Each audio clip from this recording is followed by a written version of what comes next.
Në sheshin Nën Tereza në Tiranë, Partia Demokratike ka hapur sot zyrtarisht fushatën elektorale për zgjedhjet parlamentare të 11 majit.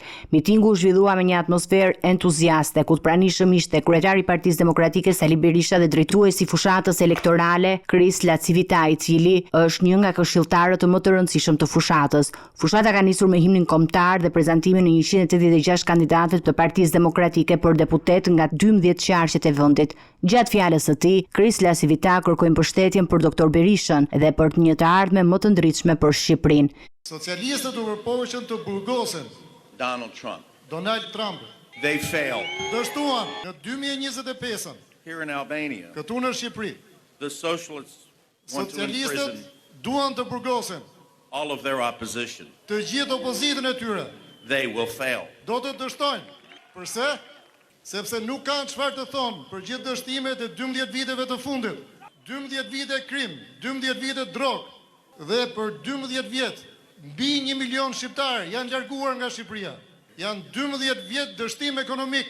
Përse të votosh për një parti që ka krijuar të tëra problemet? Vote for Dr. Berisha.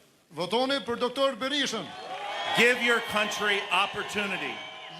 Sali Berisha, kryetari i Partisë Demokratike, ka mbajtur një fjalim emocional gjatë hapjes së fushatës së Partisë Demokratike, duke u drejtuar qytetarëve të Tiranës dhe duke shprehur mirënjohjen për mbështetësit e rinj të partisë. Berisha kritikoi ashpër kryeministrin Edi Rama, duke akuzuar për lidhje me figura të dyshimta si ish ministri Beqaj dhe kryebashkiaku Rion Veliaj. Jam këtu për të zotuar para shqiptarëve se zero tolerancë ndaj shpërdorimit vjedhjes pasurive tyre, parave tyre.